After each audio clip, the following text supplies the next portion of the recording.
Yeah, you already know. Turn it up, lean back, feel the breeze. Late night truths drifting through the trees. It's for the culture, by the culture. Braylon Lee's got the soul to show ya. Breaking it down, lifting it higher. Feel the rhythm, spark the fire. Headlines flip with a soulful twist. Behind the scenes where the magic sits. It's the heartbeat of the now and the then, where the story starts and never ends. Tune in, lean and feel the groove. Every moment, a vibe you can't lose. It's for the culture, by the culture. Braylon Lee's got the soul to show ya. Breaking it down, lifting it higher. Feel the rhythm, spark the fire.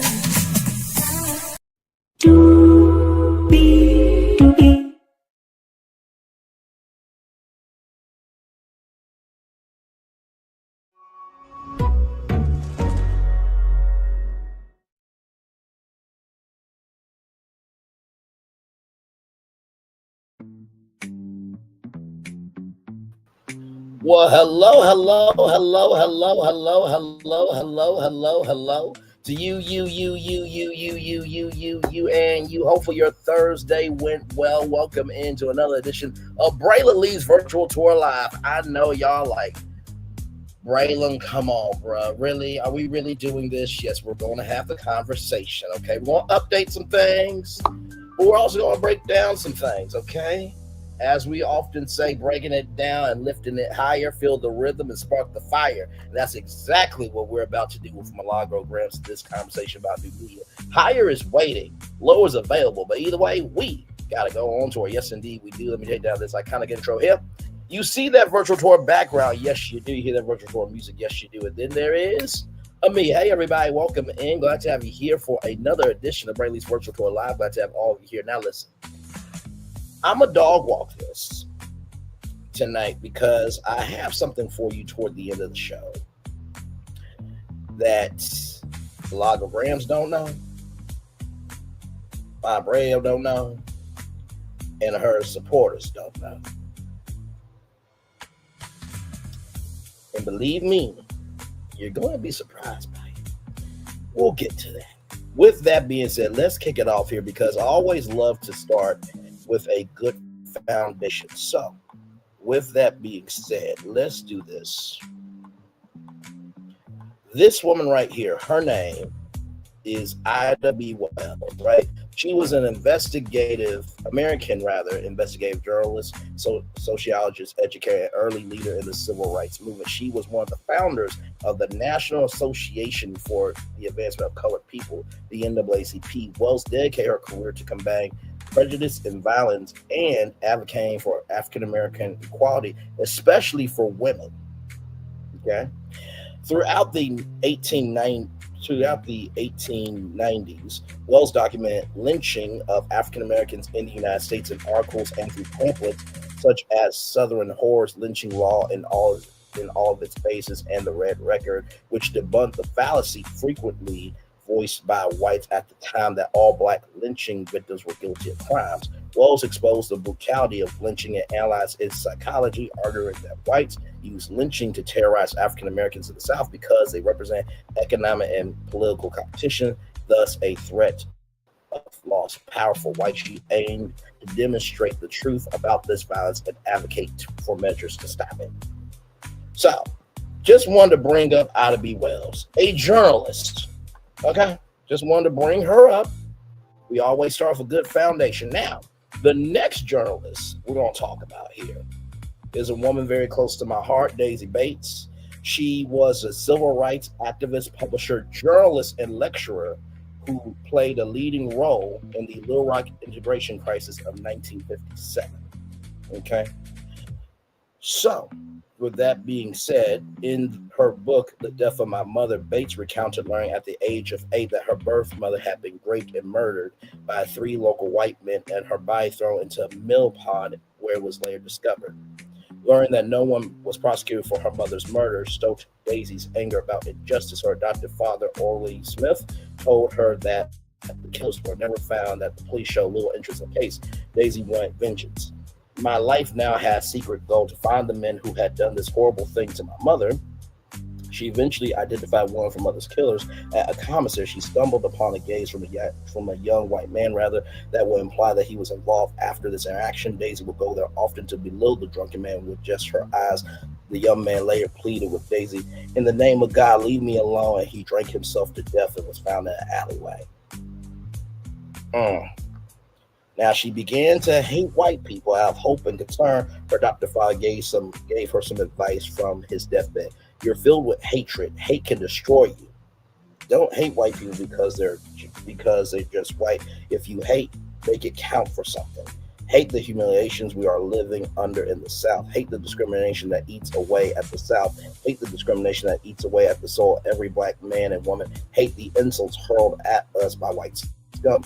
Then try to do something about it, or your hate will spell a thing. So, even though Daisy Bates had every right to be upset, this, that, and the third, her dad told her, make sure your hate stands for something. Now, did Milagro's hate stand for something? Listen, listen, listen. So, with that being said, Orla Smith died when Bates was a teenager, leaving her with her mother. Bates deeply appreciated her father, leading to her own assumption that she married her husband because he shared similar qualities with her father. Bates had great adulteration from the man, where she couldn't remember a time when this man I call father did talk to me almost as if I were adult. So, in contrast to their relationship, Daisy had a austere relationship with her brother, Susan Smith, who punished Daisy, who was often clobbered, tamed, switched, and even made to stand in the corner.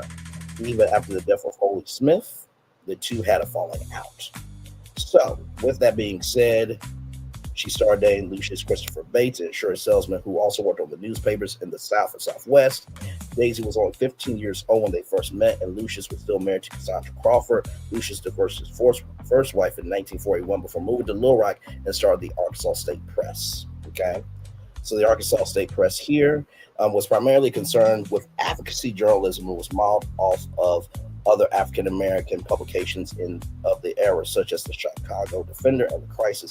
Civil rights stories were displayed on the front page. It ran stories about the achievements of Black Arkansans, as well as social, religious, and sporting news. It also reported incidents of racial discrimination. Pictures were also in abundance throughout the paper. The paper became an avid voice for civil rights even before a nationally recognized movement had emerged. Daisy Bates was later recognized as the co-publisher of the paper. If you guys remember Brown versus the Board of Education, right? Basically, to desegregate or not, the Arkansas State Press became a fervent supporter of the NAACP's integrated public school events. The state press editorialized, "We feel that the proper approach would be for leaders among the Negro race, not the Clabbermouths, the Uncle Toms, or the Auntie Tomishas." Or Tamashas, rather. And no disrespect to anybody named Tamasha. It's just an example for where we are. Uncle Tom, Auntie Tomisha. So if it ain't you, don't pick it up. Or grinning appeasers to get together and counsel with the school heads, right? So, with that being said, Daisy Bates helped these 9 Black kids go to a school called Central High School, right? So, 3 years earlier, following the Supreme Court's ruling, the Little Rock School Board pledged to voluntarily desegregate schools. This idea was explosive for the community, and much like of the South, it was fraught with anger and bitterness. On September 2nd, 1957, the night prior to what was to be the team's first day in Central High classrooms, Arkansas Governor Oral Faubus ordered the state's National Guard to block the entrance. Faubus said it was for the safety of the 9 students. On September 4th, just 24 hours after federal judge ordered the Little Rock Knights began attending Central High, immediately a belligerent mob along with the National Guard prevented the teens from entering the school. 16 days later, right, a federal judge ordered the National Guard moved once again on September 23rd. The Little Rock Knights attempted to enter the school, escorted by Little Rock police into a side door. Another angry crowd gathered and tried to rush into Central High School, right? So they were able to attend class for 3 hours. Then, on September 25th, 1957, following a plea from Little Rock's mayor, Woodrow Mann, President Dwight Eisenhower federalized the National Guard and sent the U.S. Army troops to the scene, and personally guarded by the soldiers from the National Guard and the Army's 101st Airborne. The Little Rock now began regular class attendance at Central High. So, this scene right here, right? 9 black kids going to the school. Had not been for these 9 black kids, and Daisy Bates learned that lesson from her dad of making your hate stand for something, and without Ida B. Wells showcasing what lynching was about, Milagro Gramz would not be able to say this. I'm not out of the airport yet, but I did just get word that the judge did sign on the dotted line. So the order is official. Defamation was thrown out. She recognized me and agreed with the jury that I am media. So I'm gonna need all y'all to correct them different things that y'all can put online. Okay? So we're going to correct some things, but we're also going to dog walk this shit. Okay? All right. So with that being said, let's look at the response here. Okay? Here we go from the shade room. And I'm so appreciative of you guys. Somebody said, I heard you lost your lawsuit. I heard you should go stream. I heard you blocked too. Listen, all I'm ever gonna do is block y'all. I don't get on the internet and cry about what y'all say.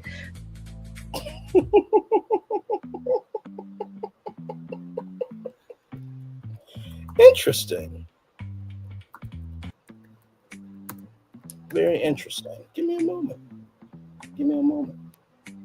Give me a moment.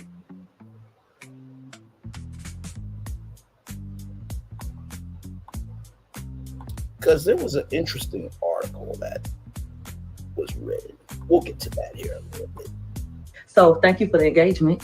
And so shout out to New Media. Like I said, thank you to everybody that has supported me. And hold on, let me block you too, baby. Hold on. See, you see all these fans of mine? You see how they gonna run over here to come see me? As always, we love you back. So anyway, I appreciate you guys. I love you guys. And I can't wait for us to get back to it because we ain't even did a show in a while. So I'm excited about that. And child, one chapter closes, another one opens. Don't let certain things be the end of your world. You know what I'm saying?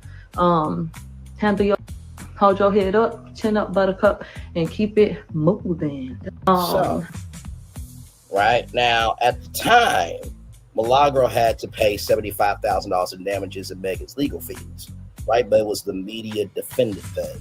But you said that you don't get on the internet and cry, right? That's what you said. What's this article then? Milagro Gramz pleads for help in Megan Thee Stallion lawsuit. The blogger claims she's in financial distress and is using crowdfunding to raise legal funds. But yet you don't get online and, react to what people say about you, but yet you got online and crowdfunded. After confidently pronouncing that she had nothing to worry about. Now, this is what Milagro said, right? She had nothing to worry about after Megan Thee Stallion filed a defamation lawsuit against her. Milagro Gramz is now seeking help. In a statement pinned to the top of her Twitter account, Gramz says she is looking for financial resources to help wager the court battle against the globally famous rapper. So, right here on that Tuesday, Gramz, whose full name is Milagro Elizabeth Cooper, wrote, "I'm being sued. I need some money. Here goes the story, and then we tell everybody." So you don't get online, right? But yet you did this, though. I'm a little confused, right? Gramz also turned to a crowdfunding site to elaborate on her current conundrum. Like many from my generation, I have used the internet to build a community and speak to issues that are important to me, Gramz writes. So in doing so, I defended Tory Lanez against claims that he had committed a heinous crime. This decision has put a target on my back and mounting legal fees that could result in a miscarriage of justice. So there is that. But yet you don't get online and react to what people say about you, right? So, okay, let's keep going. Shout out to Live Bites, by the way, for capture of this rapper. So here we go. Refresh this. we're going to dog walk this thing because I really want to have a full-blown conversation with y'all and see, is new media really about paying people and being found guilty in a court of law? Here we go. I'm going to start working on my mixtape because apparently the only place where you can bully people and talk crazy and pop shit is in the studio. But anywhere else is off limits, you know. So I'm going to go get on my mixtape shit and make sure I channel all my energy into my raps and put that out and let that be artistic expression. But I love you guys so much. I hope that y'all can see the bigger picture and that you understand what new media is. I hope that you understand that the things that we do and the work that we put in is valuable. And yeah, solid bitches, they ain't built, they born. You understand? So I'm happy that I stood up for something that I believed in, followed it all the way through, and I don't need validation from anybody else about those things.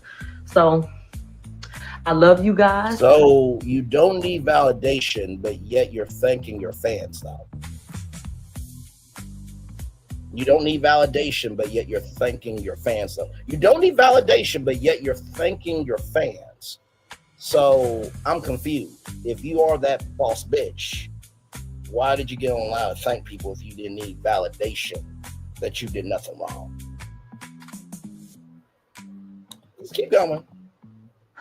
I'm gonna start working on, and I'm so appreciative of you guys. Somebody said, I heard you lost your lawsuit. I heard you should go stream. I heard you blocked too. Listen, all I'm ever gonna do is block y'all. I don't get on the internet and cry about what y'all say. So thank you for the engagement. And so shout out to new media. Like I said, thank you to everybody that has supported me. And hold on, let me block you too, baby. Hold on. See, you see all these fans of mine? You see how they gonna run over here to come see me? As always, we love you back. So anyway, I appreciate you guys. I love you guys. And I can't wait for us to get back to it because we ain't even did a show in a while. So I'm excited about that. And child, one chapter closes, another one opens. Don't let certain things be the end of your world. You know what I'm saying? Handle your shit, hold your head up, chin up, buttercup, and keep it moving. So you try to use reverse psychology as saying all your fans, right? You do realize that you're a public figure. And you do realize that you lost. So those were not fans. Those were people telling you off that you're a liar. In the words of Angela Bassett, you a lie, you a cheat, and we don't want you, we don't want you, we don't want you no more. From the Jacksons, The American Dream. Shout out to that great movie, right? So I was wondering something because Milagro said she was going to go into the studio. It says right here, yes, lyrics can be used as evidence in court, but they must meet certain legal standards of relevance and be balanced against their potential for unfair prejudice. Courts will only admit lyrics if there's a direct connection to the crime, such as describing specific details of the offense, and if their probative value, how much they prove the case, is not outweighed by the risk of being unfairly biased. So right here, direct connection to the crime. Lyrics are more likely to be admitted if they contain specific details that match the alleged crime, like a unique scenario, location, or victim, according to the Freedom Forum and Farbum Balsam Punning Ferrari LLP. Proof of intent or knowledge. Lyrics may be used to establish a defendant's state of mind or their knowledge of criminal activity, explains Wake Forest Law Review. For example, if lyrics describe a specific crime a defendant is accused of committing, a judge might rule that they are relevant to proving intent, evidence of a specific offense. If the prosecution can show lyrics directly referring to a real crime, a judge may allow them. Notes Snyder, lawyer. So, but you want to go in the studio though? Okay, cool. Let's keep going now to update everybody. Yes, the judge did toss Megan Thee Stallion's defamation claim against Milagro Gramz. This is from Hot New Hip Hop. Right here, Megan Thee Stallion is still entitled to $59,000 for the other count in her defamation lawsuit against Milagro Gramz. Despite the jury in Megan Thee Stallion's lawsuit against Milagro Gramz finding the blogger liable for defamation, Judge Cecilia M. Matonga has now thrown out that count on the determination that Milagro is a media defendant. Keep that media defendant right here. I want you to keep it right here for a minute. Like I said, I did find something that I think might shake the table. It just might. That's wrong. Has thrown out that count on the determination that Milagro is a media defendant, and the rapper's lawyers never informed her rather of the lawsuit. Matonga entered the final judgment in the case on Tuesday. She confirmed that Megan will still get $59,000 for the counts of intentional infliction of emotional distress and promotion of an altered sexual fiction. The circumstances led to tons of confusion over social media over the last 24 hours, to which Megan herself issued a clarification on Twitter, responding to Megan Knuff, sharing a letter from her lawyers. Megan wrote, "Thank you. Here they go, lying as usual. If you want real media / news, know how to be patient and know how to read." The letter explains, contrary to public statements issued by Milagro's attorneys, the court has not issued a final judgment regarding the defamation count. The judge will make a final ruling and determine the entire financial amount that Milagro will be required to pay Megan, inclusive of legal bills and the defamation count at a later date. So here from Megan Knuff here. Megan Thee Stallion originally filed a lawsuit back in 2024. She accused Milagro Gramz of allegedly spreading numerous falsehoods about her in the wake of the 2020 Tory Lanez powing, as well as reposting deep fake pornographic videos of her. Despite Judge Matonga throwing out the defamation claim, she could still rule that Milagro Gramz must refrain from making any public statements about Megan going forward. Megan's lawyers appear to be happy with the end result. The aforementioned letter, her lawyer Marie Henderson wrote, "We are thankful for the jury's commitment to reinforcing the importance of truth, accountability, and responsible commentary on social media. Not only is Milagro being held accountable for paying Megan's compensatory and punitive damages, but for the fee-shifting legal provision will require her to cover the cost of Megan's legal bills on the fake claim. This verdict sends a clear message that spreading dangerous misinformation carries significant consequences." And, listen, God forbid in the future, because Poetic Flacco in his video said, "This is a win for you. This is a win for me. This is a win for all of us." God forbid Poetic Flacco gets shot somewhere on his body or in the foot.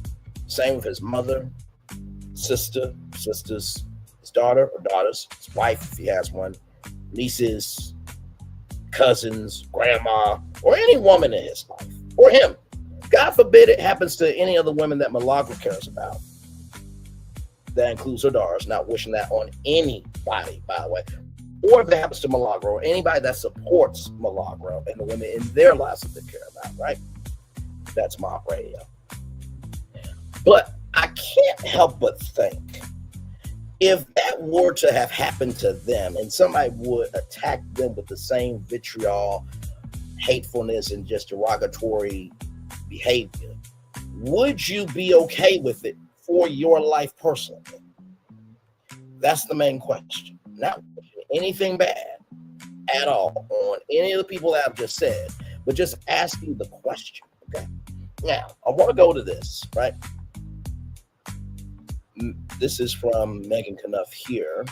And if you're looking for where this article is, it's from this article that was published November 23rd, 2025. So I want to go down here. Back to this, because I feel like this is a very important point. We're just breaking things down. Right here. Megan's lawyer's brief uses Milagro's own words against her. "Everything is not meant to be a news report. I did not tell anybody I was a reporter. I ain't never told you I went to school for journalism. You don't need to be a journalist to see something and give an opinion on it." It also says Milagro is a media defendant because nothing has changed since Judge Matonga's order that she is not media and thus did not need to be notified of a possible civil action. Defendant's function has never been to impartially disseminate information or inform on matters of public interest. According to the brief, defendants spread of misinformation, charged commentary on matters that lack a connection with the public interest, such as Ms. Pete's alleged mental status or status or family background, and evidence of defendant being commissioned by the Pearsons to publish her statements all underscore defendant's non-media status. McLemmons finally says Judge Otunga must undergo a new analysis at this stage regarding Milagro's media status, and analysis at this stage yields a different result. He cited her contract station had for 5-hour shows 5 days a week, which she had since 2021. Ms. Cooper has operated her own radio station talk show as a career to feed her family since 2021. She is paid just under a six-figure salary as an independent contractor for station head. She has no other source of income not related to media hosting, according to the brief. McLemmons finally says Judge Otunga, already read all that, sorry. The brief doesn't mention this, and jurors have not heard this, but Milagro testified in a deposition that the contract pays her $6,300 a month. Megan's lawyer said in a 6-page reply, Milagro does not qualify as a media defendant, even if she makes money from her defamatory conduct. Defendant's brief misses the mark on the legal standard to determine whether a defendant qualifies as a media defendant. It relies on conjecture untied to evidence in record in an attempt to show defendant as one, according to the brief. So there it is there. The brief said Milagro made testimony that she emailed Lane's father information in an effort to try to show that Daystar Peterson was innocent. She also published information with no independent corroboration. She pushed it out to the masses in order to sway public sentiment. The station head Station had contacted her lawyer's site isn't in trial evidence, and the evidence that was admitted shows a complete absence of impartiality, journalistic integrity, or desire to tell anything but a one-sided defamatory story. So, let's look at defamation law. Okay. Right here, shout out to the People's Law Library of Maryland. Shout out to y'all. What is defamation? Defamation of character falls in two categories: libel and slander. Libel is a written including signs or pictures. Defamation slander is oral involving speech, a statement that's merely unflattering, annoying, embarrassing, or that hurts only the plaintiff's feelings is not considered defamatory. RSAC, libel, slander, related problems with edition 2018, Volume 1. To prevail on a defamation claim, a plaintiff must establish the following: 1, that the defendant made a defamatory statement to a third person. 2, that the statement was false. 3, that the defendant was legally at fault in making the statement. And 4, that the plaintiff thereby suffered harm. Did y'all not hear about all the opportunities lost because of what happened? That was suffering harm financially, socially, okay, mentally, of course. That the defendant was legally at fault for making the statement. Yeah, they were legally at fault for making the statement because Florida law of promoting that deep fake adult video, that the statements were false, clearly because of that guilty verdict, and of course, making a defamatory statement to a third person. Remember how she said, I'm not taking nothing back and fucking sue me. Now, we're having a conversation, right? The question that we're trying to figure out tonight is, does new media pay people, and are they found guilty? Is that new media? That is the question we're trying to answer tonight. And like I said, I know a lot of people may not be here, but I'm still going to go on anyway because I think the information I have is very, very important. So glad to have two people here. A defamatory statement is one which tends to expose a person to public scorn, hatred, contempt, or ridicule, thereby discouraging others in the community from having a good opinion of or associating with that person. So there is that. Now, I wanted to bring up the Society of Professional Journalists, since we're trying to figure out what's going on here. The preamble: members of the Society of Professional Journalists believe that public enlightenment is the forerunner of justice and the foundation of democracy. Ethical journalism strives to ensure the free exchange of information that's accurate, fair, and thorough. An ethical journalist acts with integrity. The society declares these 4 principles of ethical journalism and encourages their use in its practice by all people in media. So seek truth and report it. Ethical journalism should be accurate and fair. Journalists must be honest and courageous in gathering, reporting, and interpreting information. So all of these things, right here, so I'm going to read them all. Journalists should take responsibility for the accuracy of their work, verify information before releasing it, use original sources whenever possible. Remember that neither speed nor format excuses inaccuracy. Let me zoom in on that. That's what the SPJ Code of Ethics says. Remember that neither speed nor format excuses inaccuracy. Remember that neither speed or format excuses inaccuracy. Provide context. Take special care not to misrepresent or oversimplify in promoting, previewing, or summarizing a story. Gather, update, and correct information throughout the life of a news story. Be cautious when making promises, but keep the promises they made. Identify sources clearly. The public is entitled to as much information as possible to judge the reliability and motivation of sources. Consider sources' motives before promising anonymity. Reserve anonymity for sources who may face danger, attribution, or other harm, and have information that cannot be obtained elsewhere. Explain why anonymity was granted. Diligently seek subjects of news coverage to allow them to respond to criticism or allegations of wrongdoing. Avoid undercover or other serendipitous methods of gathering information unless traditional open methods will not yield information out to the public. Be vigilant and courageous about holding those with power accountable. Give voice to the voiceless. Support the open civil exchange of views, even views they found repugnant. Recognize a special obligation to serve as watchdogs over public affairs and government. Seek to ensure that the public's business is conducted in the open and that public records are open for all. Provide access to source material when it is relevant and appropriate. Boldly tell the story of the diversity and magnitude of the human experience. Seek sources whose voices we seldomly hear. Avoid stereotyping. Journalists should examine the ways their values and experiences may shape their reporting. Label advocacy and commentary. Label advocacy and commentary. Label advocacy and commentary.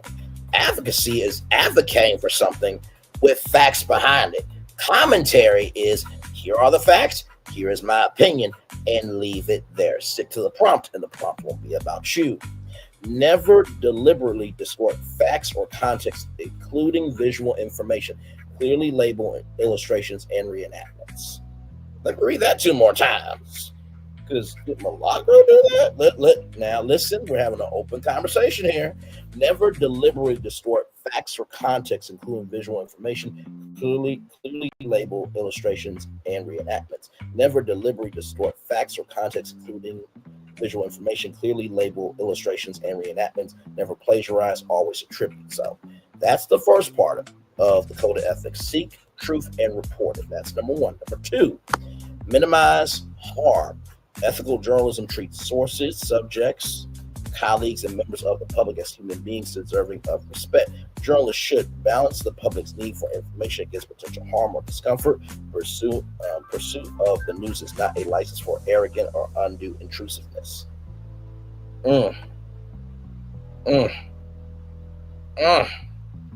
Yeah. Show compassion for those who may be affected by news coverage. Use heightened sensitivity when dealing with juveniles, victims of sex crimes, and sources or subjects who are inexperienced and unable to give consent. Consider cultural differences in approach and treatment. Now, before anybody says, hey, you're doing too much with these Code of Ethics, she said she wanted to take an ethics course. I'm helping her with the study guide. But if you couldn't do the right thing the first time with ethics, what makes you think you'll pass the course? But that's neither here nor there. Moving on. Recognize that legal access to information differs from an ethical justification to publish or broadcast. Recognize that private people have a greater right to control information about themselves than public figures and others who seek power, influence, or attention. Weigh the consequences of publishing and broadcasting personal information. Avoid pandering to lure curiosity, even if others do. That says it right there. I did not look this up before the show. It says avoid pandering to lure curiosity, even if others do. Avoid pandering to lure curiosity, even if others do.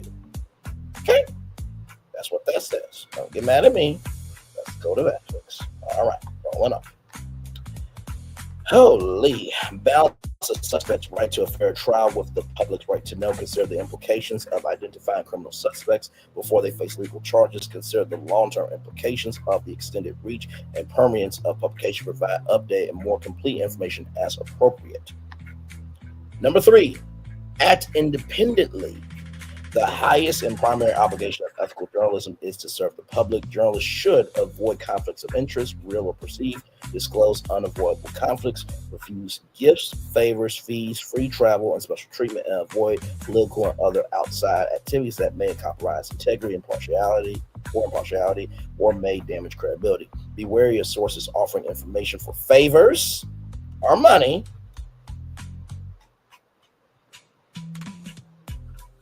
I mean, Sunstar Peterson did send some money. Moving on. Identify content provided by outside sources, whether paid or not. Deny favored treatment to advertisers, donors, and any other special interests, and resist internal and external pressure to influence coverage. Distinguish news from advertising and shun hybrids that blur the lines between the two. Prominently label sponsored content. That also includes commentary. So you gotta let them know this is not really news, it's commentary. You gotta distinguish that. Okay. And finally, number 4, be accountable and transparent. Ethical journalism means taking responsibility for one's work and explain one's decisions to the public.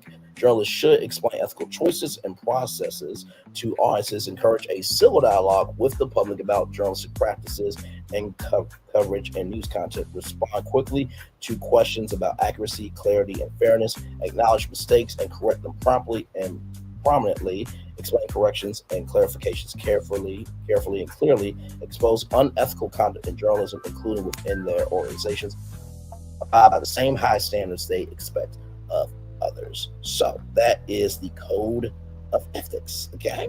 All right. You can find that code of ethics in my description box below. Let's roll on. Now, here is the big question. Is a media defendant a journalist? I am. A media defendant is not necessarily a journalist, but often includes the news organization, which may employ journalists. While a journalist is someone who gathers and disseminates news, a media defendant is the party being sued, which can be an individual journalist or the company or organization that published the news. Therefore, the media defendant could be a company and or a journalist. Could be. Doesn't mean that it is. Right? So that's like ABC News is the company, Brainly being the journalist at ABC News. That is definitive. A media defendant is just labeling who you are in the case.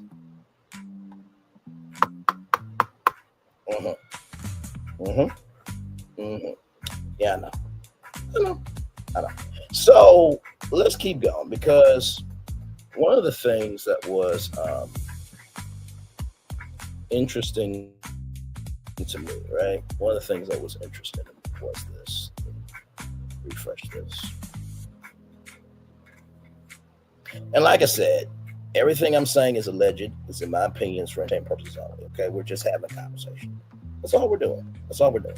So right here, this lawsuit here is a sexual assault lawsuit. Camp Mob, right, is obscenely apart, but the Milagro defendants are not merely social hosts. This is not the first Camp Mob event in this particular case. However, the Milagro defendants rented the venue, a single-family home, from Airbnb, right? So, Milagro defendants instructed guests that they could not use personal cell phones at Camp Mob. Plaintiffs learned after the fact that this had two intended purposes: ensuring that the Milagro defendants had exclusive contact from Camp Mob and preventing guests from summoning help, while John Doe 1 and John Doe 2 committed the SA upon Plaintiff Thomas. Milagro defendants orchestrating the environment and recorded the assault for their own profit. So right here, two of the guests, John Doe 1, John Doe 2, were invited guests of Milagro Cooper. Their participation in the event was the direct result of Milagro's actions in creating control of the environment. So Milagro defendants encourage guests to consume excessive amount of alcohol using grass and THC vape pens. Guests consume these substances as directed and encouraged by Milagro defendants. Milagro defendants introduced a drinking game, Crucial Please, Risha Roulette, which required guests drinking shots of liquor for each card drawn. There was not a production team present, right? And by the way, before that, as far as plaintiffs were concerned, this was a promotional party, not an invitation to provide content to the Milagro defendants. Yeah, that to the timeline. Now, there was not a production team present. This Camp Mob was not marketed as a mock reality TV show or one that was intended to generate content to be exploited by milagro defendants. Plaintiffs were not asked to execute liability waivers, consent forms regarding the use of their image and likeness. So whenever you appear on reality TV, or whenever you do an interview with ABC News, NBC News, CBS News, Fox News, or any outlet, you do have to sign a NDA, right? You give permission for your likeness, your physical likeness, your audio likeness, this, that, and the third. You give permission for that to be turned over to them, right? So you gotta sign off before you do an interview, before you tape something, this, that, and the third. Right here, Camp Mob included other events. Example, a wine tasting event earlier in the day. The express purpose of the wine tasting event was to ensure Camp Mob guests was intoxicated so that milagro defense could exploit them. Camp Mob also included a group meal at the Breakfast Club located at 3711 Travis Street, Houston, Texas, 77002. So you probably are wondering, Braylon, why are you bringing up Camp Mob, right?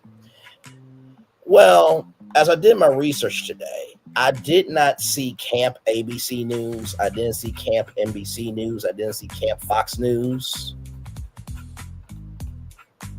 I didn't see Camp CBS News. I didn't see Camp Netflix. I didn't see Camp Hulu. I didn't see Camp HBO Max. So if you're going to go into the studio, that means you are a recording artist, right? That means you're not new media. And media organizations, they don't have camps with their consumers, right? Now, do they have cons like the D23 Expo? Sure, but that is a publicly known event.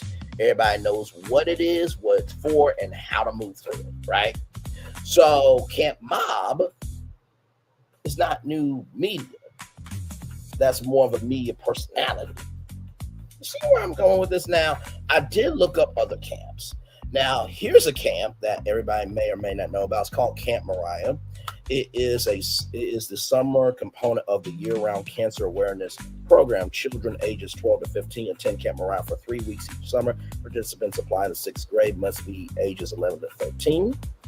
Campers explore their interests in classes like film, photography, fashion, dance, culinary arts, and robotics.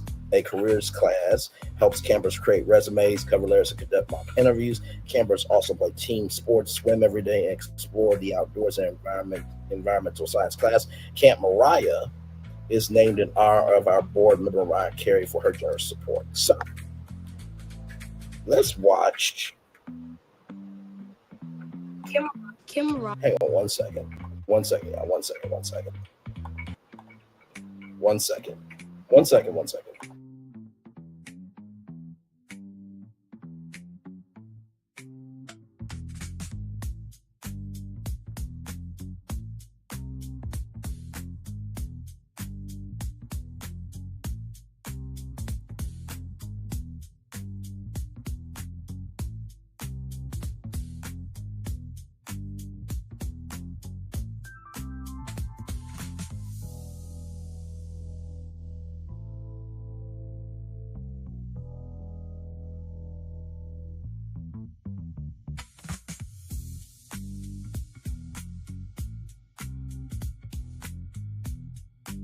Sorry, y'all, that was a work colleague there. Now let's watch this video on Camp Mariah. Okay, let's watch. It's a beautiful place. I'm able to just move around and be free out here. Like everything here is like cozy and nice. It's great because there's so many people from different places. There's a lot of activities where you work together, just make really close connections and create new bonds. We learn a lot. We play games sometimes, but overall we do fun activities. You have different classes. It's like school, but in a fun way. My favorite class is swim. The green band is a level of like how good you swim. And the highest is yellow. I'm retaking the test today to get my Come on, yellow band. I really That's awesome. enjoyed chess.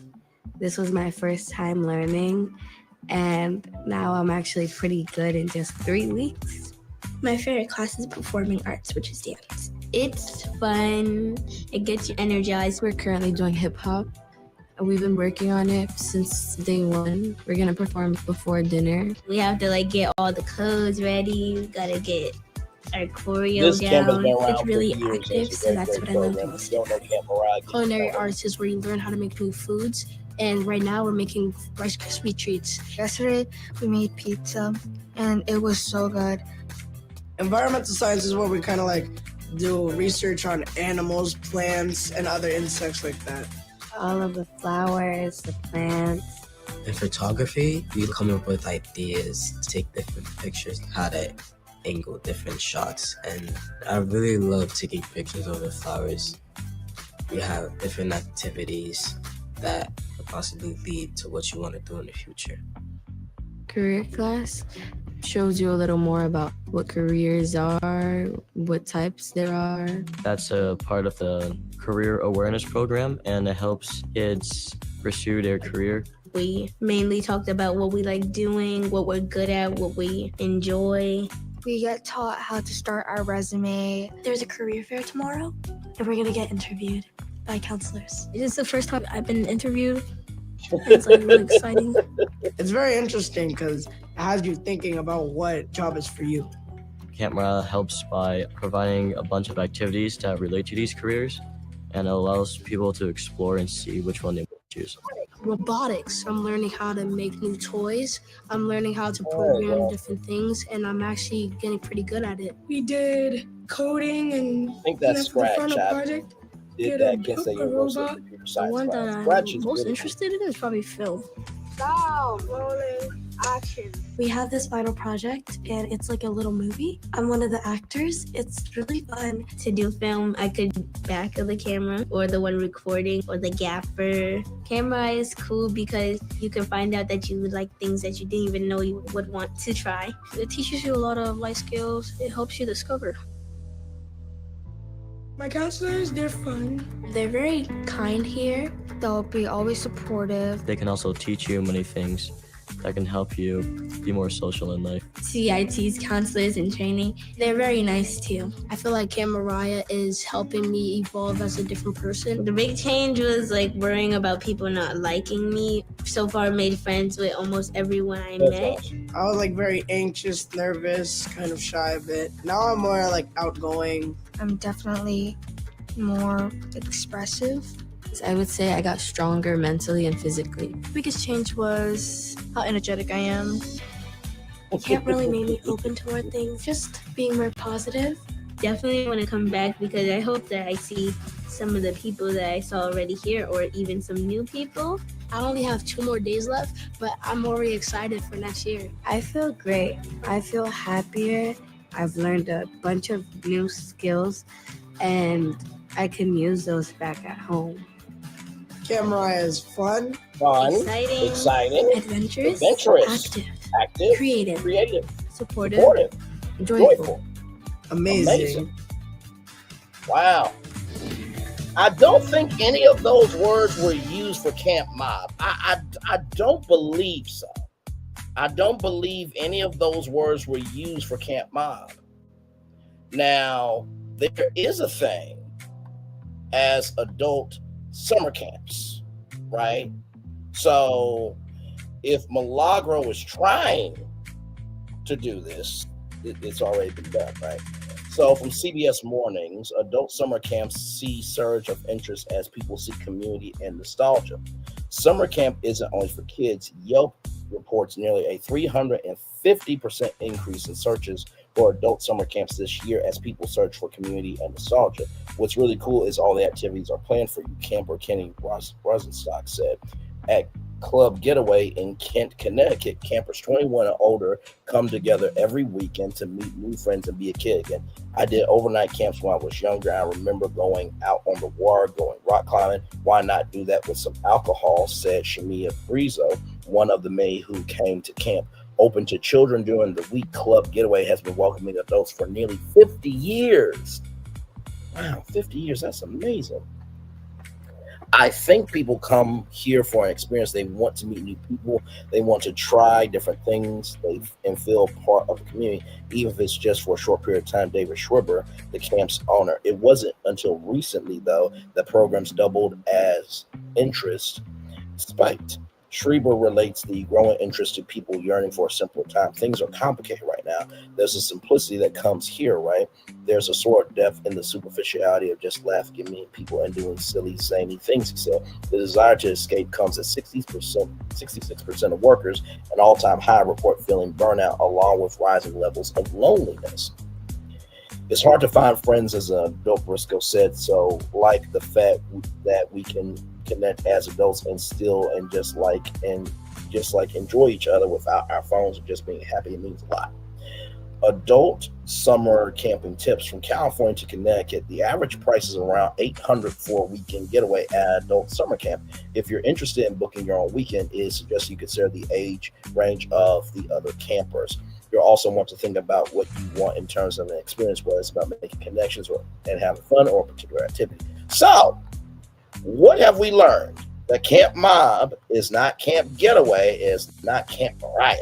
Now, before anybody says, okay, where's a black publication that's talking about this? I'm so glad you asked. I do my research very thoroughly. From Essence.com, adult summer camp is absolutely a thing and should be your next getaway. Whether you want to reminisce or feel like a kid at heart for the first time, summer camp is for grown folks too. Right here, this came out in 2024. Let's see here. Whenever people ask to see my prom photos, I can't do much other than shrug my shoulders, or sometimes I expound. Never went to prom, but I did spend prom night at Red Lobster with my cousin, and we enjoyed the Admiral's Feast and Emmons biscuits. As an introvert, but also a poor kid, I missed most of those notable adolescent moments and even childhood staples like summer camp. That rite of passage of venturing home, and even if it was just for a long weekend, was something I never experienced. Not at least until I was in my 30s. Once I learned that adult summer camp was an actual thing, I was all in. My first time visiting Club Getaway in Connecticut, I was having no idea what I'm getting into undertaking. I immediately felt my introvert meter going off the charts. I sat on the porch of my two-person dormitory by myself and just took in the air, deep breaths in and out. I enjoyed the quiet, which was a nice change of pace from my Brooklyn apartment. A few hours later, my anxiety switched to, I can do this, as I met other campers during dinner, which is their family style. I sat next to an adorable black couple, and not only was it nice to see kinfolk in the space, but they shared that this was their second time visiting. I quickly learned why. It's rare for strangers from all walks of life to share such close quarters with each other, even if it's just for a weekend. But the number of repeat campers I encountered, and from so many different backgrounds, there was something to it. This didn't feel like the cliquish vibe that elementary and high school me would have been excluded from. Or at Camp Mob, where you could get raped. And you could get intoxicated and be abused. Oh, did that come out my mouth? I'm so sorry. Let's roll on. I had no idea these were cool kids. These were just adults like me who simply wanted to have a carefree time from Friday to Sunday while it was still sunny and warm. There were two groups I saw who were a part of the Bachelorette weekend. It was easy to identify them with their matching tees and cream stick headbands. It absolutely made sense that this would be a perfect girls' weekend or bachelorette party with the built-in accommodation, meals taken care of, and unlimited alcohol. I opted for the Cheers package, which included drinks and any spirit-related activities like a mixology class or Bloody Marys in the morning. That's one element I clearly wouldn't have experienced as a kid at summer camp. I can say there's nothing more entertaining than watching a group of both slightly and over tipsy late 20s and 40-somethings on a slip and slide.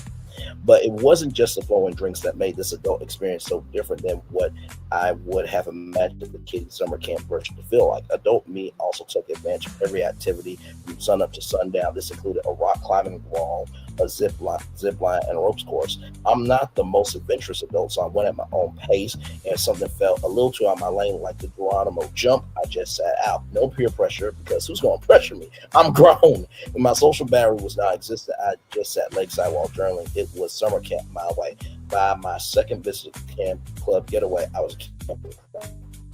Adult summer camps are attracting a growing crowd, and for good reason. If you're interested in pampering your inner child while also having grown-up fun, here are a few options around the country offering various experiences, immaculate vibes, and good times. So there is Camp No Counselors for that Thursday through Sunday fun. Camp No Counselors is probably one of the coolest. It's probably one of the most well-known adult summer camps around. California location in the Sierra Nevada mountains sits on 35 acres. In the New York location, about 2 hours from New York City, is lakeside, even has a heated pool and 100-foot water slide. The camps offer traditional activities like lounging by the campfire and themed party nights. Some of their standard activities include the Friendship Walk on the first morning with icebreakers so people can meet new folks, and the Camp Olympics on the final day with challenges including dodgeball, lip syncing, and slip and slide flip cup.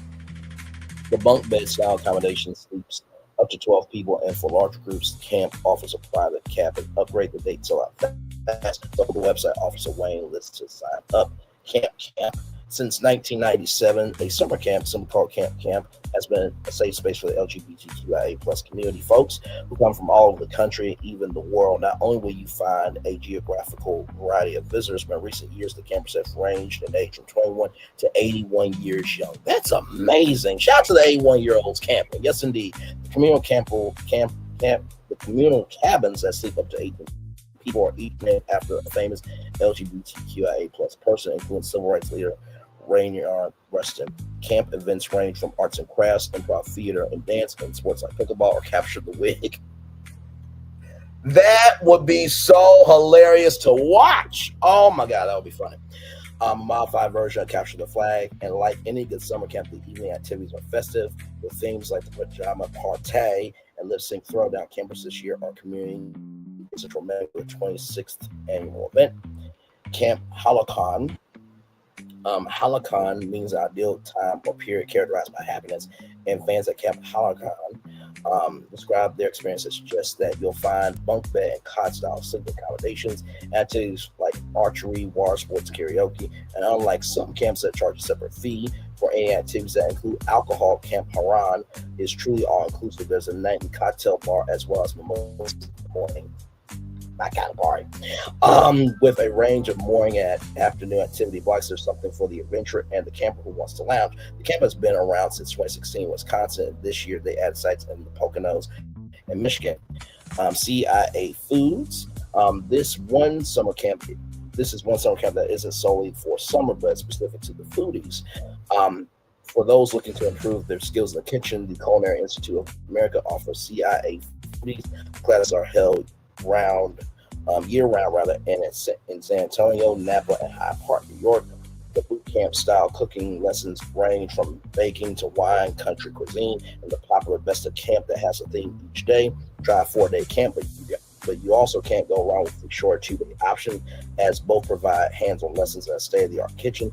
Many of the popular camps reach capacity months in advance. So let's make sure of something, right?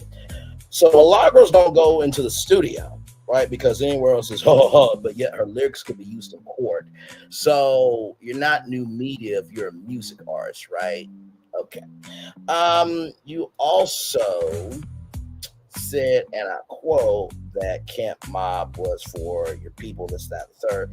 But like I said, there's no ABC News Camp, NBC News, CBS News, Fox News, Hulu, HBO Max, Netflix camp.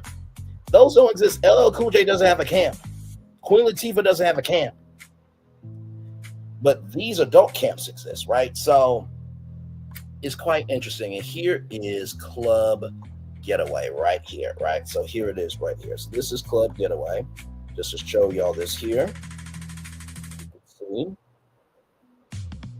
And like I said, I don't say anything without receipts, right? So you can see it's been on Forbes, Business Insider, MTV News, Huffington Post, Bravo, Oprah Daily, right? So here is the camp for adults. Right here. On-site activities, on-site events, parties, rustic chic cabins, and all-inclusive meals. So right here, all of this included, less than $600, 3.5 days inclusive alcohol package, $169, but it looks like they are getting rid of that. included for the very last time. So our Thanksgiving registration sale is live through December 5th. So you got until tomorrow to lock in your 2026 weekend our best value of the year now with the Cheers package included for the very last time. So this is the things that you can do, as you can see here. So you got sports theme party, crazy Olympics, nightlife, adventure park, fitness and dance classes, sports theme parties, crazy Olympics. So there are things to do, right? There are definitely things to do. So I just wanted to bring that up. And then, of course, here is your lake cabin at club getaway. Okay, so just since everybody's defending Milagro, I'm like, well, let's see if she's new media by other people who are already doing what she's done. Memory foam mattresses, private bathrooms, heat and AC, 2 to 4 twin beds, all-ins included, daily housekeeping, delicious and nutritious, delicious options for vegetarians, kosher, gluten-free diets upon request. And then here are all those reviews right there. So there is that. Now, I want y'all to know something, right? Remember when Milagro said that, you know, she did something for new media and Mob Radio did something for me and people ain't respecting Mob Radio and her and this, that, and the third, and all that big stuff. Do you know how long media's been around? Media's been around this long. Media is as old as human communication, with early forms like cave painting dating back tens of thousands of years. The history of modern mass media begins with writing around 3,400, so 3,400 by significant technological shifts, most notably the invention of the printing press in the 15th century, which made mass production possible. So you mean to tell me that the verdict, right, of Milagro Gramz being a media defendant is bigger than media existing? Is this what we're doing? Okay. Now, before we roll on to the big kahuna that I got for y'all, see, I had a dog walk this thing because at the beginning, middle, end of the day, it is what it is, right? And everybody's going to, whoever's going to support Milagro is going to support Milagro, whoever's going to support Megan is going to support Megan. But like I said, is new media about paying people and being found guilty? That is the question, right? So we've seen through lyrics, no, that's not part of new media. Doing camps, that's not part of new media at all, right? And we also see that media's been around a lot longer than Milagro Gramz and Mob Radio, right? So I just wanted to bring up these numbers, right? So with YouTube, 7,208,000 subscribers for Megan Thee Stallion versus 78,000, right?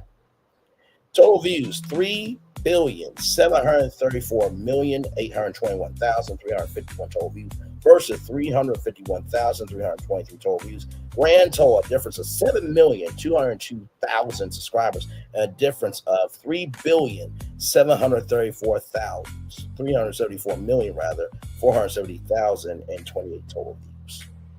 So who's bigger? I think that would be Megan. Let's go over to TikTok. Follower count, 16,700,000 followers. Follower count, 169,900. Total views, 228,800,000 total views. Okay? Or likes, whatever the hell, right? Likes, 3,500,000. So a difference, grand total, difference of 16,530,100 followers, and a difference of 225,300,000 total likes. So Megan's bigger on TikTok. Twitter, 8,200,000, followed by 6,620. So a difference of 8,193,380 followers. So Megan is bigger on YouTube, TikTok, and Twitter. And then, of course, we go to Instagram. 33 million followers versus 44,100 followers.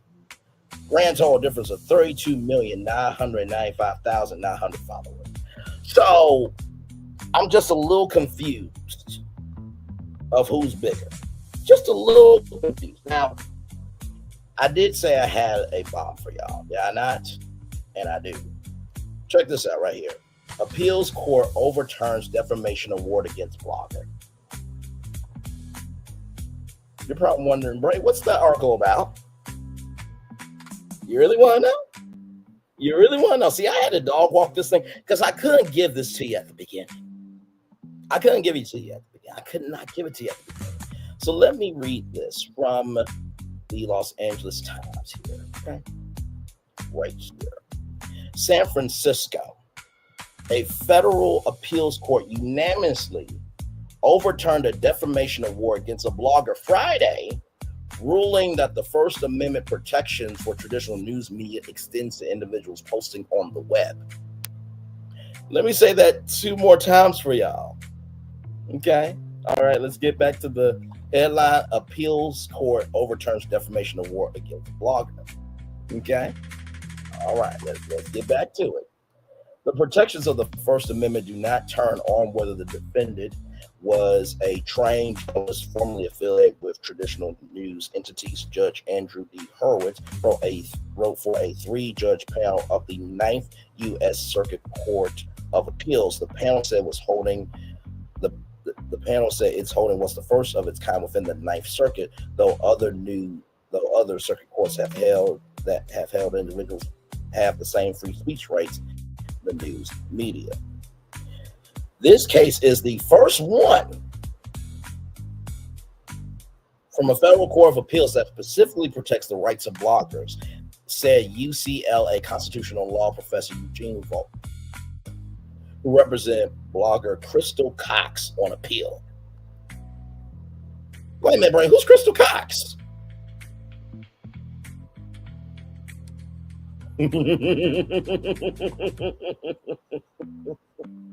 Friday's ruling paved the way for a new trial for Cox, who accused the company of illegal conduct on several websites she created. The 9th Circuit said Cox apparently has a history of making similar allegations and seeking payouts in exchange for retraction. Obsidian Finance Group, an Oregon firm that advises financially troubled businesses, and Kevin D. Patrick, one of its principals, sued Cox after she accused them of fraud, corruption, and other misconduct in connection with a bankruptcy by one of Obsidian's clients. A court appointed Patrick to serve as the Chapter 11 trustee in bankruptcy, charged him with marshaling the assets of the bankrupt firm to pay off clients whose money has been misappropriated in a Ponzi scheme, the 9th Circuit said. Cox's blog posts raised questions about whether they were failing to protect the defrauded investors because they were in league with their original clients, the court said. A district court in Oregon held that all but one of Cox's posts was constitutionally protected opinion, but allowed a trial on a blog that accused Patrick of having failed to pay taxes that his client company owed. Cox represented herself at the trial. The jury awarded the plaintiffs a total of $2.5 million in damages. Cox appealed. She did not contest the jury's finding that her post was false and damaged reputations, but she argued she could not be held liable unless the jury first determined that she had acted with negligence or malice. Now, some of y'all are like, wait a minute, Bright, where are you going with this? The 9th Circuit said the jury should have been instructed to decide whether Cox had behaved negligently, because her posts involved a matter of public concern but were not aimed at a public official. Under so law, a public official who seeks compensation for defamation must prove that the defendant acted with actual malice, publishing a statement known to be false or reckless with disregard or with reckless disregard for the truth, rather. The court said bankruptcy trustees are compensated from the assets of the Chapter 11 estate that they administer, not the government, therefore are not public officials. Finding of malice would be required, though, before a jury could award monetary damages for presumed but unproven harm to the plaintiff's reputations, the court said. The panel rejected Obsidian's claims that Cox's other blog posts were defamatory. She accused Obsidian of having paid off media and politicians, and the company said the company might have hired a hitman to delete her. She used terms such as thugs and evildoers in almost stream of consciousness sentences. The court said the rants were so extreme that no one would have taken them for objective fact, the court said. While we are disappointed in the ruling, we do know that the court concluded that there was no dispute that the statements were false and defamatory. Lawyers for Sinian said in a prepared statement, Ms. Cox's false and defamatory statements have caused substantial damage to our clients, and we are evaluating our options with respect to the court's decision. Now, do you know when this article came out? I'm going to show you. You ready? Here we go. This article came out January 17th, 2014. 12 years before Milagro's case. So the win that Milagro is going around talking about, appeals court overturns defamation award against blogger. Right? So right here, from legal analysis and commentary from Justa. Now, Justa, if you don't know what Justa is, let me show you what Justa is. It's a very big thing. So right here, Justa, right here, where you can find all types of stuff. You can find a lawyer, ask a lawyer, research law. You can find cases. Justa's a huge thing. So this is from the website, right? Okay, so just want to just show this. The Ninth Circuit holds correctly that a blogger has the same defamation protection as a journalist. February 3rd, 2014. Y'all, Milagro didn't do anything. This was already adjudicated, done, and everything in between. But my radio didn't know that. Milagro didn't know that. Right here. On January 17th, a 3-judge panel of the U.S. Court of Appeals for the Ninth Circuit ruled as a matter of first impression that the First Amendment defamation rules apply equally to both the institutional press and individual speakers and writers such as bloggers. Okay. Want to know who else talked about this? California Anti-SLAPP Project, right here. January 23rd, 2014. On Friday, Ninth Circuit Court of Appeals Judge Andrew Hertz issued an opinion in Obsidian Finance Group, LLC versus Cox. His opening line was as follows. This case requires us to address a question of first impression. What First Amendment protections are afforded to a blogger sued for defamation? This important new decision involving a blog post by blogger Crystal Fox in which she accused a financial firm and its bankruptcy trustee of tax fraud. At the trial court level, the judge rejected Cox's First Amendment arguments concerning the liability standards that should govern the case, reasoning that she had failed to submit evidence suggestive of her status as a journalist. However, the Ninth Circuit Court of Appeals reversed that decision, holding that the protections of the First Amendment do not turn on whether the defendant was a trained journalist formerly affiliated with traditional news entities, as the Supreme Court accurately warned. A First Amendment distinction between the institutional press and other speakers is unworkable. Right here. The court then went on to quote some of the only rational language, in my opinion, from Citizens United versus Federal Election Commission. With the advent of the internet and the decline of print broadcast media, the line between media, others who wish to comment on political and social issues, becomes far more blurred. The Ninth Circuit ultimately held that Cox should get a new trial, and the distinction between bloggers and traditional reports is irrelevant in this context. Eugene Volk, a UCLA law professor who represents Cox, know the importance of this decision in the era of online content. In this day and age, with so much important stuff produced by people who are not professionals, it's hard than ever to decide who is a member of the institutional press. Oh, you know who else covered this? Politico. See, now I knew some people were gonna be like, Bray, you made up this story, this, that, that. Oh, no. I have receipts. Politico also covered this as well. Right. Under the radar, appeals court rules blogger press gets same protections. A federal appellate court ruled Friday that the author of a blog post deserves the same treatment in a defamation case as institutional media. The 3-judge panel of the Ninth Circuit Ninth Circuit Court of Appeals held unanimously that there is no difference between a journalist or a media outlet and another speaker when it comes to First Amendment protections. This was ruled in 2014. Milagro did not do shit. Mob Radio did not do shit. But I bet you not only did Milagro not know and Mob Radio didn't know, but that judge probably didn't even know. Here's another one from Reuters. Blogger gets same speech protections as traditional press, U.S. court. Right here, a blogger is entitled to the same free speech protections as traditional journalists, cannot be held for defamation unless she acted negligently. A federal appeals court ruled on Friday. Yeah, so Reuters covered this. And also, too, USA Today. Yeah, that USA Today. Yeah, that USA Today right here. Right here. A federal appeals court ruled on Friday that bloggers and the public have the same First Amendment protections as journalists when sued for defamation. If the issue is a public concern, plaintiffs have the right to prove negligence to win damages. The Ninth U.S. Circuit Court of Appeals ordered a new trial defamation lawsuit brought by an Oregon bankruptcy trustee against a Montana blogger who wrote online that the court appointee trustee criminally mishandled a bankruptcy case. So, yeah, that came out in 2014. So Milagro didn't do shit at all. So, with all of this being said, does new media pay people and being found guilty? Is that new media? I say no, it's not.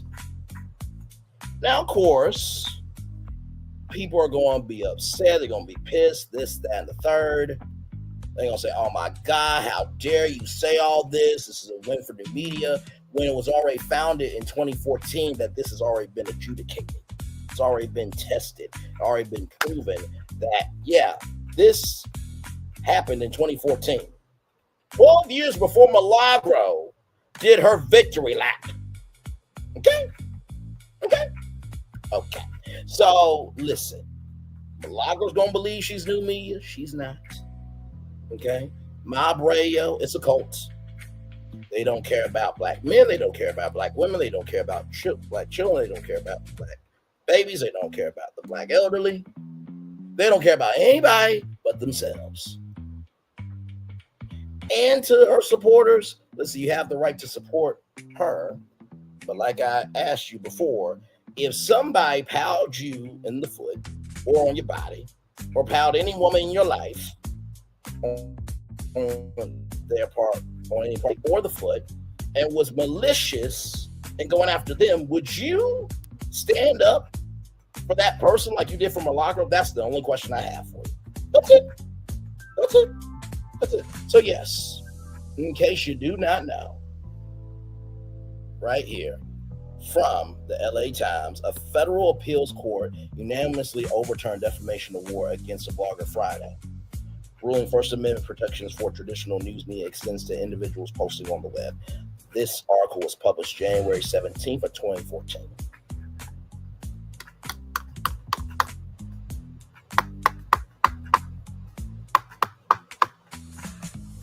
Now, you're probably wondering, Bray, why did you put that in your description box? You think you're going to get me? No.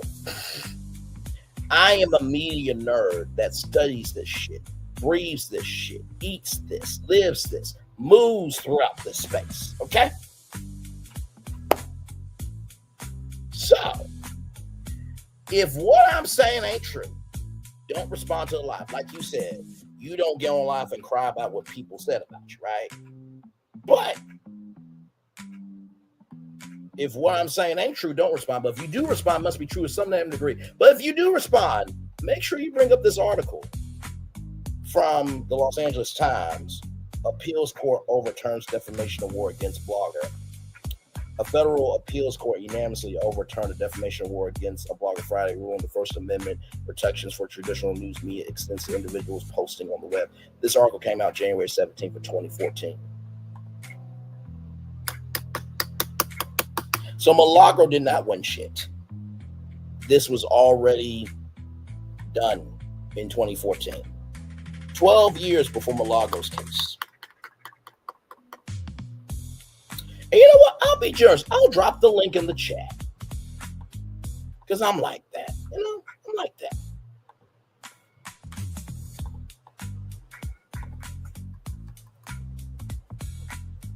Mm-hmm.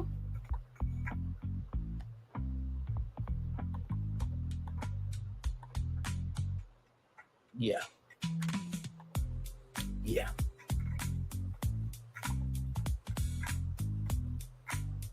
And let me drop the date as well.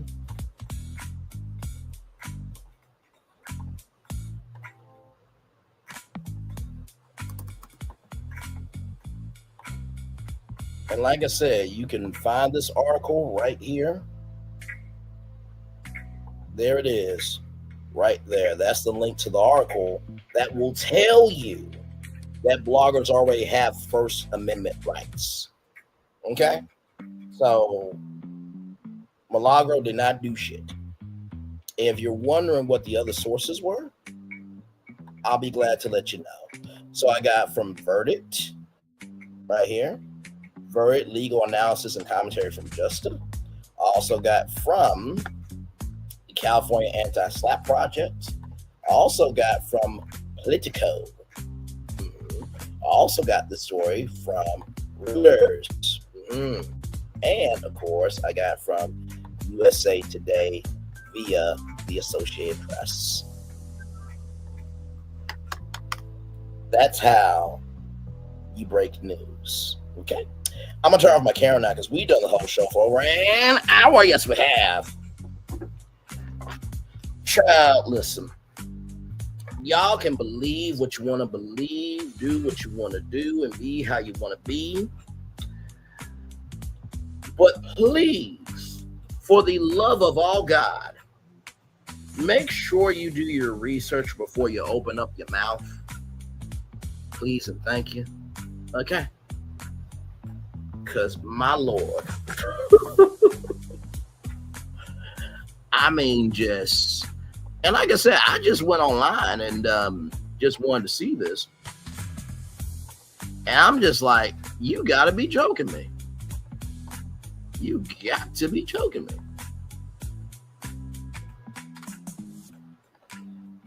So that story right there is about that right there. Okay? So it already happened in 2014. In case you guys are coming into the live, yeah, milagro Gramz didn't do shit.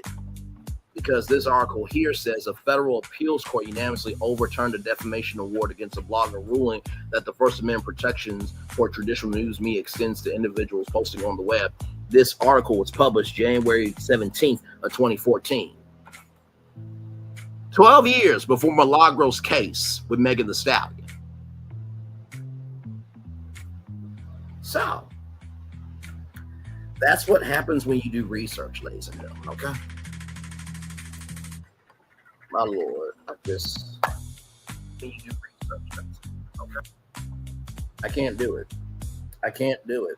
I just cannot do it. So, listen, y'all gonna believe what y'all going to believe. But I just wanted to just give y'all the full picture, okay? Not just a fifth quarter or a half of a picture. So yeah, this was already proven in 2014. Yeah, a court already ruled that First Amendment protections for traditional news media extends to individuals posting on the web. Yeah, so this was already adjudicated. Already went through a court. A decision was already made. So yeah, this article came out in 2014. So this right here, that link is about this. Yeah. Yeah. Yeah, I bet you all of you are looking real stupid right now for allowing her to have that victory lap. Yeah. Mm-hmm. Yeah, this was already adjudicated. Yeah. In 2014, there was a whole case between a blogger and a financial company. They went to court, and the court said that this blogger had First Amendment protection. Yeah. Yeah. Yeah. Mm-hmm. Yeah. So, listen, is what it is.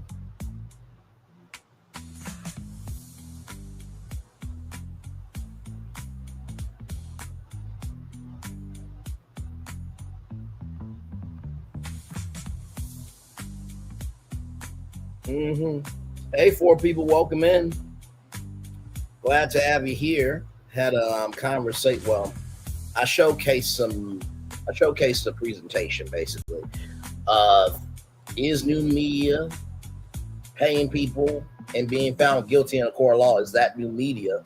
And I believe no. And this article here from the LA Times basically talked about a case that already happened in 2014. So 14, 15, 16, 17, 18, 19, 20, 21, 22, 23, 24, 25. 12 years before Milagro's case that already ruled that First Amendment protections for traditional news media extends to individuals posting on the web.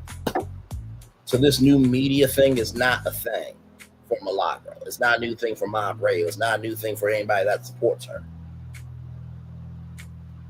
It's not. Because this was already decided in 2014.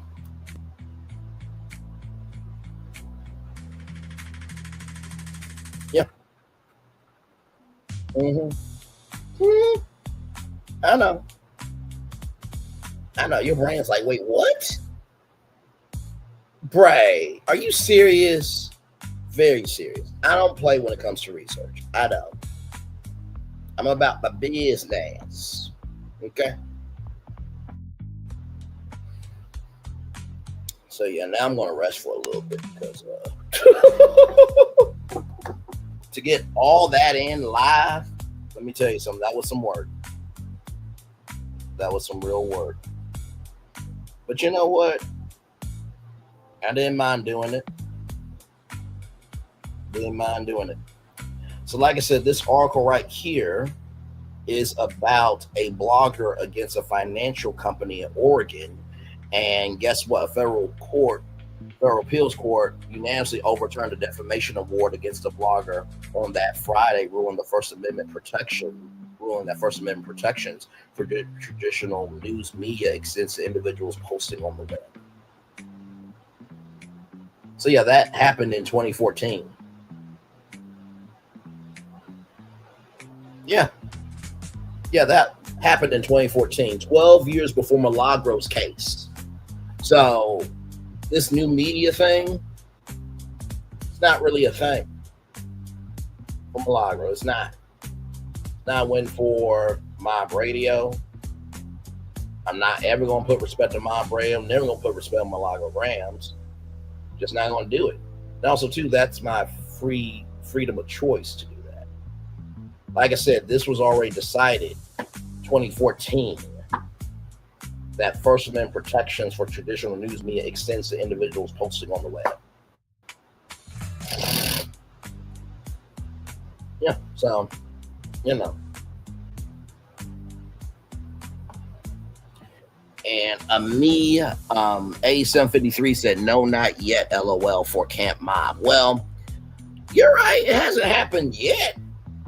That media personality has been able to do a camp and, to be, recording artists. But most music artists are not being commentators. They're not. So is Milagro a recording artist?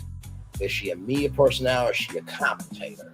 I'm just asking a question. But yeah, this case right here that ruled that First Amendment protections for traditional news media extends to individuals posting on the web. This was decided in 2014. This article from Los Angeles Times right here came out January 17th of 2014. Yeah. Mm-hmm. Mm-hmm. Mm-hmm. Mm-hmm. Mm-hmm. I know. Mm-hmm. And like I said, if anybody wants to fact check me, please do. Please do. Please do. Because I know y'all won't. But here it is, here from the verdict, legal analysis and commentary from Justa, the California Anti-SLAPP Project, Politico, Reuters, and USA Today, courtesy of the Associated Press. I do my job very well over here. Child.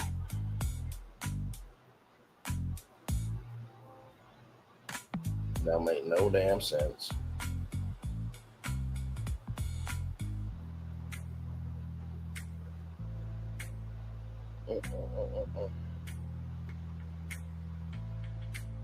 Hey, 3 people, y'all can drop in the chat. I'm not gonna bite. Except I bite with the truth, though. So please be careful. But otherwise, glad to have you here. We're just chillaxing, y'all. And like I said, at the beginning, middle, end of the day, people are going to do what they want to do, be who they want to be, and move throughout the world how they want to move throughout the world. But that does not mean that you get to just do what you want to do without facts.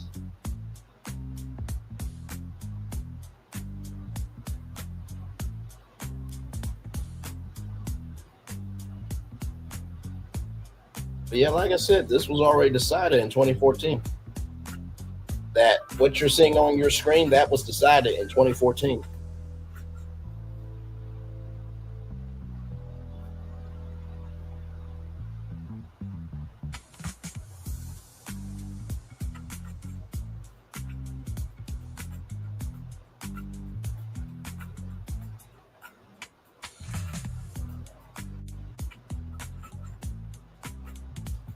Hey, everybody, welcome in.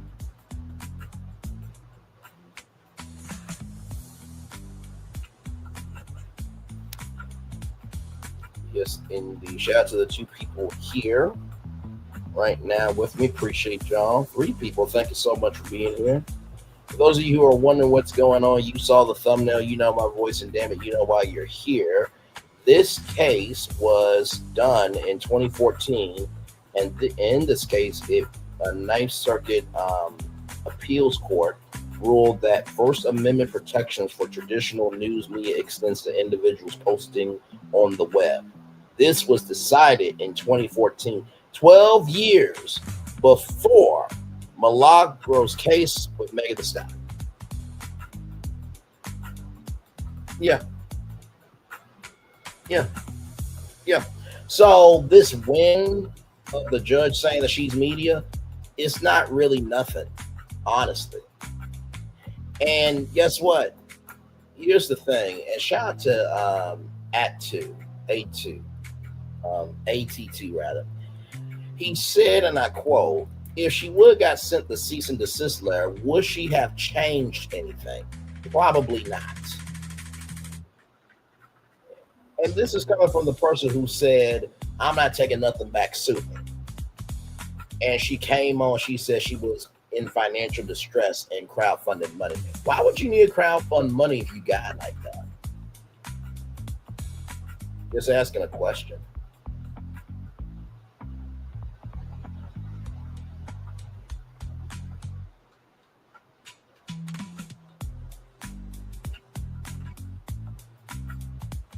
Asking a question. But just know, Milagro, we corrected some things, but we also broke down some things too. So yes, indeed. Hey, 4 people, welcome in. Glad to have you here. This article here talks about a case where it was decided by a Ninth Circuit Court of Appeals, a 3-judge panel, that they decided that First Amendment protections for traditional news media extends to individuals posting on the web. That was decided in 2014, 12 years before Milagro's case.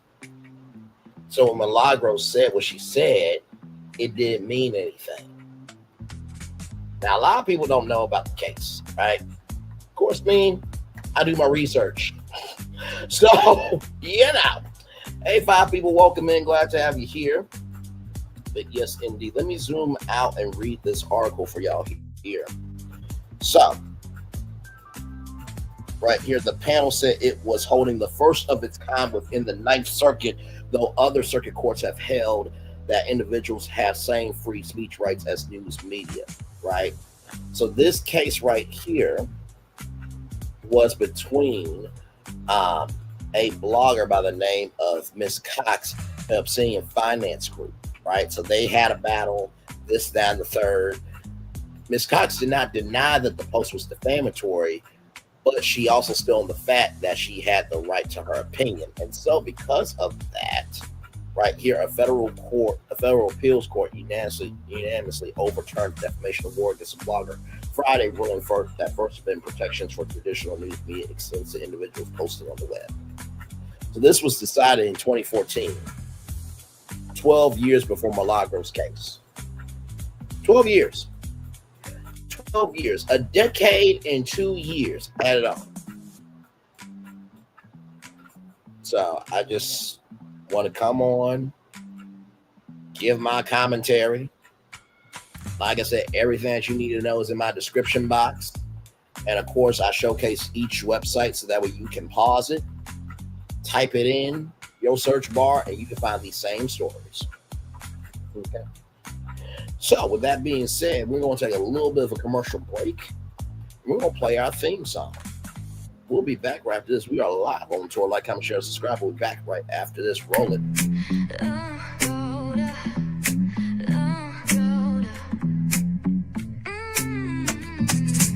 Lights go low, the city goes high.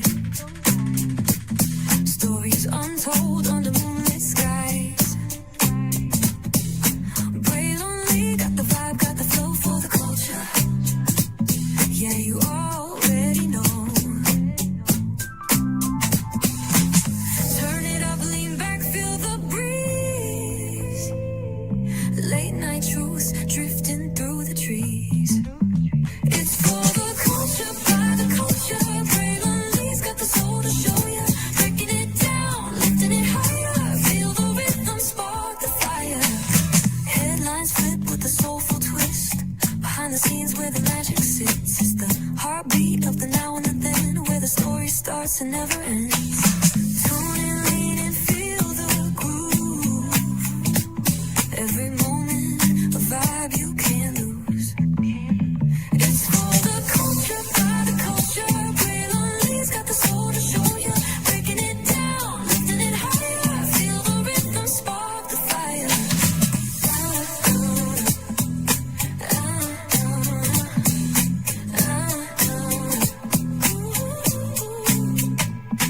Hear the whispers in the city's hum. Echoes of stories where we're from. A beat, a step, a voice so clear. The pulse of us, it's all right here. We got soul, we got flavor. Every moment is a savior. Every experience is an overcomer. Turn it up, feel the glow, let the rhythm flow. Spotlight shining, we in the zone. This is the place where the culture's grown. Stories untold, now they're coming alive. Braylon Lee got the vibe tonight. One thing to know and two things for sure. Higher is waiting and lower is available. But either way, we gotta go on tour. It's Braylon Lee's virtual tour, where the culture makes its move. Feel the love, feel the truth. This is us, this is you.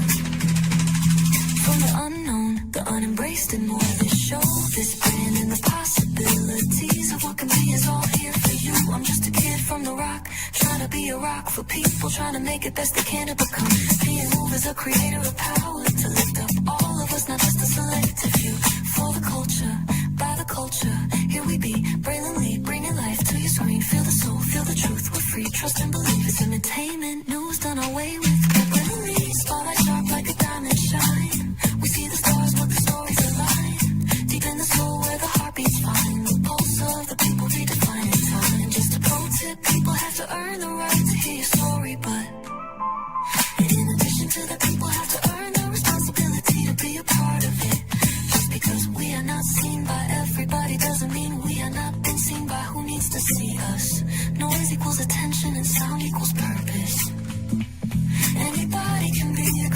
here, but it takes somebody to be an artist.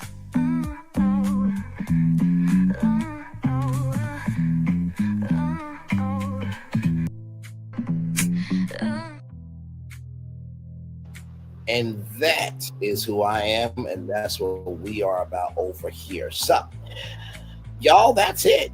That's all I got for you. Listen, I had to dog walk it for you to get to this part of the show. Like I said, everybody, welcome in. Glad to have you here. You saw the thumbnail. In case you do not know what this is, there was a blogger, by the way, everybody.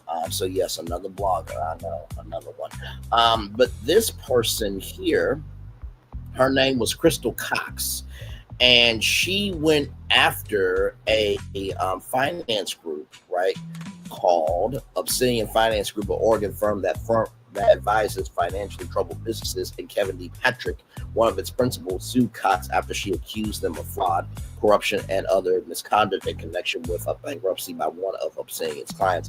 A court ordered Patrick to serve as the Chapter 11 trustee in the bankruptcy and charged him with marshaling the assets of the bankrupt firm to pay off clients whose money has been misappropriated in Ponzi scheme, the Ninth Circuit said. So, a district court in Oregon held that all but one of Cox's posts was constitutionally protected opinion, but allowed a trial on a blog that accused Patrick of having failed to pay taxes that his client company owed.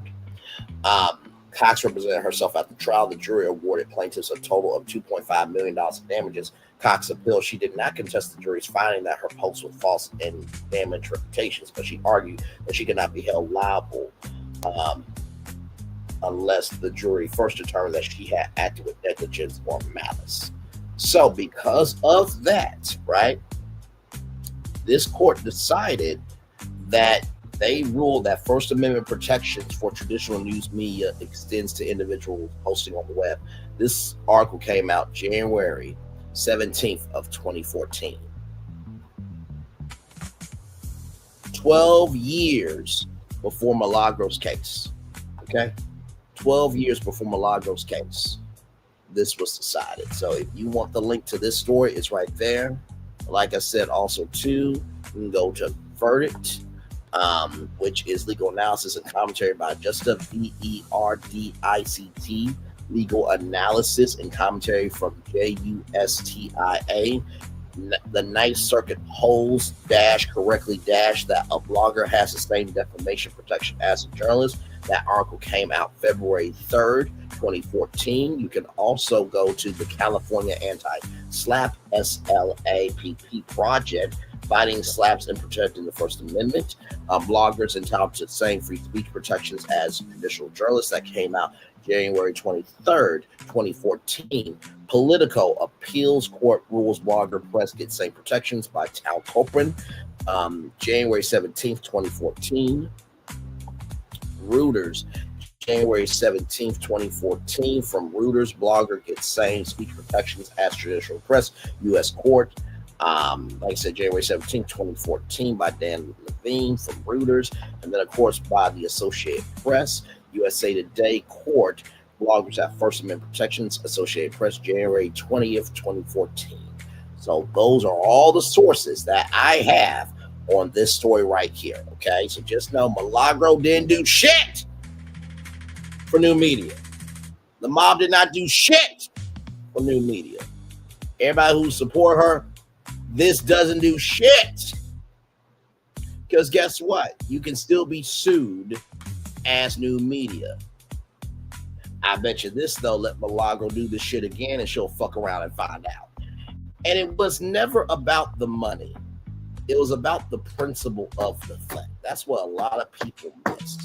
And once again, I ask you, if Milagro, Gramz, or anybody else attach you or someone you know with the same vitriol, hate, and derogatory behavior about you getting pounded in the foot, a woman that you care about getting pounded in the foot, or anywhere on her body, or anywhere on your body, or on your foot, would you stand up for Milagro? Or would you go to hell for the principle? That's the only question I have for y'all. If y'all can't fight for principle, I guess that tells me everything I need to know about y'all ass. I'm just keeping it above. So with that being said, let me get y'all the Daily Motivator. Then we're going to head on out of here because I did my job tonight. And like I said, if what I'm saying ain't true, don't respond to me. Don't respond to me. Don't respond to me. But if you do respond to me, it must be true to some damn degree. Okay? All right. Nothing happens unless first a dream. Carl Sandburg. It's time for the MOVA for Thursday, December 4th, 2025. Deeply felt purpose. You can always come up with a reason for giving up. So you must ever be prepared with even a more compelling reason to move forward. Courage is not the absence of fear. Courage is the abundance of purpose. Knowing why will not only enable you to figure out how, knowing why will push you to make it happen. Look into what you care about more than anything else, and that's where you'll find the fortitude to act decisively and persistently. Creativity, innovation, persistence, patience, and maximum effectiveness do not occur in a vacuum. They occur where there is deeply felt purpose. What reality truly matters to you, that's what drives you to do great things. Ralph Morrison. You know, I was talking to a friend of mine today, and she was like, you really are like dedicated to, this case. I said, not necessarily, right? I'm dedicated to the fact that right is right and wrong is wrong. I'm dedicated to the fact that everybody is not above the law. But most of all, I'm covering this for the fact of the media industry, because whatever we don't confront, we allow. So the first thing I would say about deeply felt purpose is that whether 1 million people watch or one person's watching, make sure you are authentic. Because believe me, you blessings that come from God, they send through. You know how like you make a purchase at a grocery store, you make a purchase somewhere, and when you pay for it, it says approved. Blessings from God are approved. Curses from the devil will be not. So just remember that. That's the first thing. The second thing is this. Even though we all have options, doesn't mean every option is a valuable option. Just because we have options doesn't mean every option is a valuable option. Just because we have options doesn't mean every option is a valuable option. Because you saw what happened to Milagro, right? She wrote a check that her ass couldn't cash, and now her ass has to cash out $59,000. Mind you, she's negative $10,000 in the hole. And she lost her only source of income, her stationary contract, right? So you can be about your purpose and make that decision, but you also got to be grown enough to handle the consequences. And finally, the last thing I will tell y'all about deeply felt purpose is that everyone's not going to have the space to hear you out. That's not their job. It's not their job to make space for you to be heard out. It is your job to understand that your purpose is for you. When you understand your space determines how you move, you will be less stressed about who gives a damn and who don't give a damn. But trust and believe. Whoever don't want to give a damn will eventually have to. The first shall be last and the last shall be first. And with that being said, it's time for this outro on YouTube. Know what you do and do what you know. Never say you weren't born special, because you will always want a blessing. And trust, you may not be where you want to be, but by the end of it, you'll be where you need to be. Do what you've been chosen to do. Well, it's one thing to call yourself, it's another to be chosen. One love, much love, all love. I spend time with you, you spend time with me, and hopefully by spending time together, we'll have some great together. Now, always remember, we're doing radio, television, YouTube, living your best life, or just proving the fact that held to the low, that a Ninth Circuit Court already approved, gave a verdict, and signed, sealed, and delivered that First Amendment protections for traditional news media extends to individuals posting on the web, and that it was already decided, okay? It was already decided in 2014, 12 years before Milagro thought she had a win, make sure that, and of course, before Milagro, Mob Rail, and everybody else who support her thought that they had a win, make sure the replay is not just for you. Watch it, not just for you. Let's do it. But if you want to experience it again, I love you. I value you. I appreciate you all. Always remember, see love the guy, give it. See love the guy, give it. See love the guy, give it. Wherever obstacles you've overcome, wherever success you have achieved upon this particular day, I'm extremely proud. But no one else is proud of you. Be proud of your damn self. And finally, y'all listen. Just know this. Just because a person has a really good face don't mean that what they're saying holds any weight. Just because a person has a good face and they're putting on a good face doesn't mean what they're saying holds any weight. Just because a person has a good face and showcasing a good face doesn't mean that they're holding any weight to what they're saying. Words can be said by anybody. Actions are executed by somebody. Words can be said by anybody. Actions are executed by somebody. Words can be said by anybody, but actions are executed by somebody. Commercial break and fireworks coming your way for the day that was, for the day that's come, for the blessings on the way for you, me, all of us, as a society, as a people, as a culture. I feel the love and send it right back to you. Good night, everybody. Love you all. Bye-bye. I thought I should tell you they've been talking about you. Yeah, they've been talking about you. They've been talking about the fact that they've done everything they could to stop you and everything they could to block you, but you still win. They've been talking about the fact that they have undermined your success and they have tried to sabotage your seasons, but you keep winning. They've been talking about the fact that even though they don't like each other, they get together to try to kill you, but you keep winning. They've been talking about the fact that you were voted least likely to succeed, but like cream, you keep rising to the top. They've been talking about how they tried to burn your world down, but like the phoenix, you rose from the ashes. They've been talking about you. And you know what they say? Oh, she's just lucky. He's just lucky. But no, you ain't lucky. You're anointed. You got something on you. You got favor on you. You got power on you. You were born to win. Now they can call it luck, but it's grace. They can call it luck, but it's favor. But whatever they call it, it doesn't matter, because you know what God calls you? Do you know what God calls you? A winner. I thought I should tell you they've been talking about you. Yeah, they've been talking about you. They've been talking about the fact that they've done everything they could to stop you and everything they could to block you, but you still win. They've been talking about the fact that they have undermined your success and they have tried to sabotage your seasons, but you keep winning. They've been talking about the fact that even though they don't like each other, they get together to try to kill you, but you keep winning. They've been talking about the fact that you were voted least likely to succeed, but like cream, you keep rising to the top. They've been talking about how they tried to burn your world down, but like the phoenix, you rose from the ashes. They've been talking about you. And you know what they say? Oh, she's just lucky. He's just lucky. But no, you ain't lucky. You're anointed. You got something on you. You got favor on you. You got power on you. You were born to win. Now they can call it luck, but it's grace. They can call it luck, but it's favor. But whatever they call it, it doesn't matter, because you know what God calls you? Do you know what God calls you?